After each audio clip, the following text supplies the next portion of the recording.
ಜನನಿ ಸುದ್ದಿವಾಹಿನಿ ವೀಕ್ಷಕರಿಗೆ ನಮಸ್ಕಾರ. ಮತದಾನ ಜಾಗೃತಿಗೆ ತಾಲೂಕು ಆಡಳಿತದಿಂದ ಕಾರ್ಯಕ್ರಮ ವಿಶೇಷ. ಸುದ್ದಿಯೊಂದಿಗೆ ನಾನು ರಮೇಶ್ ಹೆಗಡೆ ಗುಂಡುಮನೆ. ಸಾಗರ ಕ್ಷೇತ್ರದ ಪ್ರತಿಯೊಬ್ಬ ಮತದಾರರು ಮೇ 7ರ ಲೋಕಸಭಾ ಚುನಾವಣೆಯಲ್ಲಿ ಮತದಾನ ಮಾಡಲೇಬೇಕು ಎನ್ನುವ ಜಾಗೃತಿ ಅಂಗವಾಗಿ ಇಲ್ಲಿನ ತಾಲೂಕು ಆಡಳಿತ ಮತ್ತು ಸ್ವೀಪ್ ಸಮಿತಿ ವತಿಯಿಂದ ಚುನಾವಣಾಧಿಕಾರಿ ಹಾಗೂ ಉಪ ವಿಭಾಗಾಧಿಕಾರಿಯೂ ಆಗಿರುವ ಆರ್ ಯತೀಶ್ ನೇತೃತ್ವದಲ್ಲಿ ಶನಿವಾರ ವಿಶೇಷ ಜಾಗೃತಿ ಕಾರ್ಯಕ್ರಮ ಏರ್ಪಡಿಸಲಾಗಿತ್ತು. ಅಧಿಕಾರಿಗಳೆಲ್ಲರೂ ಸಂಪ್ರದಾಯದ ಉಡುಗೆ ತೊಟ್ಟು ಜಾಗೃತಿ ಜಾಥಾದಲ್ಲಿ ಪಾಲ್ಗೊಳ್ಳುವ ಮೂಲಕ ಜನರ ಗಮನ ಸೆಳೆದರು. ಜೊತೆಗೆ ಇಲ್ಲಿನ ಸಾಗರ ಹೋಟೆಲ್ ವೃತ್ತದಲ್ಲಿ ಯೋಗ ಗುರು ವನಶ್ರೀ ಮಂಜಪ್ಪನವರ ಮಾರ್ಗದರ್ಶನದಲ್ಲಿ ಯೋಗ, ನಾಟ್ಯತರಂಗ ಸಂಸ್ಥೆಯ ವಿದ್ಯಾರ್ಥಿಗಳಿಂದ ಭರತನಾಟ್ಯ ಹಾಗೂ ಡೊಳ್ಳು ಕುಣಿತದ ಮೂಲಕ ಮತದಾನ ಜಾಗೃತಿ ಮೂಡಿಸಲಾಯಿತು. ಈ ವೇಳೆ ಮಾತನಾಡಿದ ಉಪವಿಭಾಗಾಧಿಕಾರಿ ಆರ್ ಯತೀಶ್, ನಮ್ಮ ಮುಂದಿನ ಮಕ್ಕಳ ಭವಿಷ್ಯದ ದೃಷ್ಟಿಯಿಂದ ಪ್ರಜಾಪ್ರಭುತ್ವ ಗಟ್ಟಿಗೊಳ್ಳಬೇಕು. ಪ್ರಜಾಪ್ರಭುತ್ವ ಗಟ್ಟಿಗೊಳ್ಳುವುದಕ್ಕೆ ಮತದಾನ ಮುಖ್ಯ. ಈ ಹಿನ್ನೆಲೆಯಲ್ಲಿ ನಮ್ಮ ಸಾಗರ ಕ್ಷೇತ್ರದಲ್ಲಿ 90% ಮತದಾನವಾಗಬೇಕು ಎಂಬ ಗುರಿ ಹೊಂದಿ ಎಲ್ಲಾ ಕಡೆಯೂ ಮತ ಜಾಗೃತಿ ನಡೆಸಲಾಗುತ್ತಿದೆ. ಇಂದು ನಮ್ಮ ಸಂಸ್ಕೃತಿ, ಸಂಸ್ಕಾರ, ಸಂಪ್ರದಾಯ ಬಿಂಬಿಸುವ ಮೂಲಕ ಈ ಕಾರ್ಯಕ್ರಮ ಮಾಡಲಾಗಿದೆ ಎಂದು ತಿಳಿಸಿದರು. ತಹಸೀಲ್ದಾರ್ ಕರೀಮುಲ್ಲಾ, ಇಒ ಸುನೀತಾ, ನಗರಸಭೆಯ ಎಚ್.ಕೆ. ನಾಗಪ್ಪ, ವಿ.ಟಿ. ಸ್ವಾಮಿ, ವಿವಿಧ ಪಂಚಾಯಿತಿಯ ಅಭಿವೃದ್ಧಿ ಅಧಿಕಾರಿಗಳು, ನಗರಸಭೆ ಮತ್ತು ಕಂದಾಯ ಇಲಾಖೆಯ ಅಧಿಕಾರಿಗಳು ಇದ್ದರು. ಕಾರ್ಯಕ್ರಮದ ಪೂರ್ಣ ನೋಟ ಇದು ನಿಮಗಾಗಿ.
ಭಾರತದ ಪೌರರಾದ ನಾವು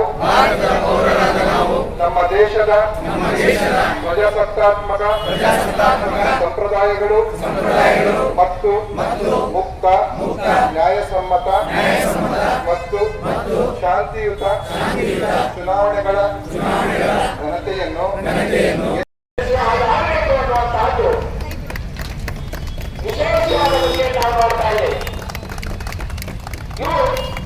ರಾಷ್ಟ್ರವನ್ನೇ ವಿಮಾನ ಗೋಪುರವನ್ನು ನಾವು ಕಾಣ್ತೇವೆ. ಕೆಲ ಮಾನವಗಳು ನಮ್ಮ ಸಂಘಟನೆಯನ್ನ ಬಲಪಡಿಸಬೇಕು, ದೇಶವನ್ನು ಉಳಿಸಬೇಕು. ನನ್ನ ಮತ ನನ್ನ ಹಕ್ಕು.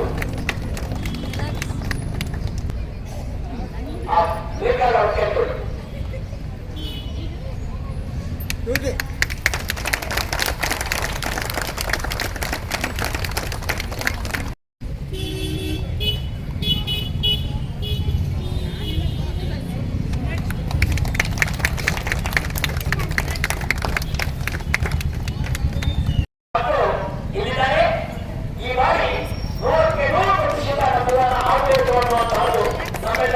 ಮಾಡೋಣ ಬನ್ನಿ, ನಾವು ಮತದಾನ ಮಾಡೋಣ ಬನ್ನಿ, ಮತದಾನ ಮಾಡೋಣ ಬನ್ನಿ, ಉತ್ತಮ ಪ್ರತಿನಿಧಿಯ ಆಯ್ಕೆಗೊಳಿಸೋಣ ಬನ್ನಿ.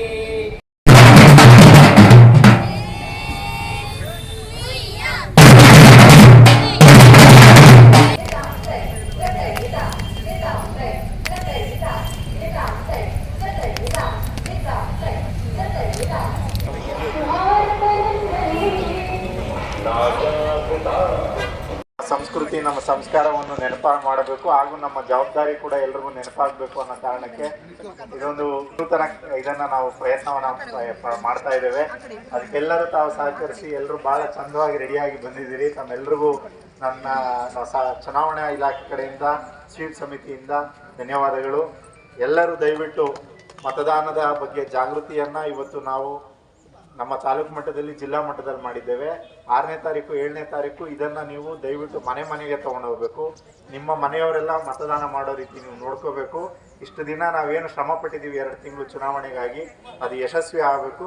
ನಾವು 90% ಮತದಾನವನ್ನು ಮುಟ್ಲೇಬೇಕು. ಮಕ್ಕಳು ಇವತ್ತು ಭಾಳಷ್ಟು ಆಸಕ್ತಿಯಿಂದ ಬಂದಿದ್ದಾರೆ. ಕಾರಣ ಅವ್ರ ಭವಿಷ್ಯಕ್ಕಾಗಿ ನಾವೆಲ್ಲ ಮತದಾನ ಮಾಡ್ತಾ ಇರ್ತಕ್ಕಂಥದ್ದು. ಅದನ್ನು ನೆನಪಿಟ್ಕೊಂಡು ತಮ್ಮೆಲ್ಲರ ಮಕ್ಕಳ ಭವಿಷ್ಯಕ್ಕಾಗಿ ತಾವು ಮತದಾನ ಮಾಡಿ, ನಿಮ್ಮ ಅಕ್ಕಪಕ್ಕದ ಮನೆಯವ್ರನ್ನ ಕರೆತನ್ನಿ. ನೀವೆಲ್ಲ ಸರ್ಕಾರದಲ್ಲಿ ಕೆಲಸ ಮಾಡ್ತಿದ್ದೀರಿ, ನಿಮ್ಗೆ ಇನ್ನಷ್ಟು ಜವಾಬ್ದಾರಿ ಇರ್ತದೆ ಅಂತ ಹೇಳ್ತಾ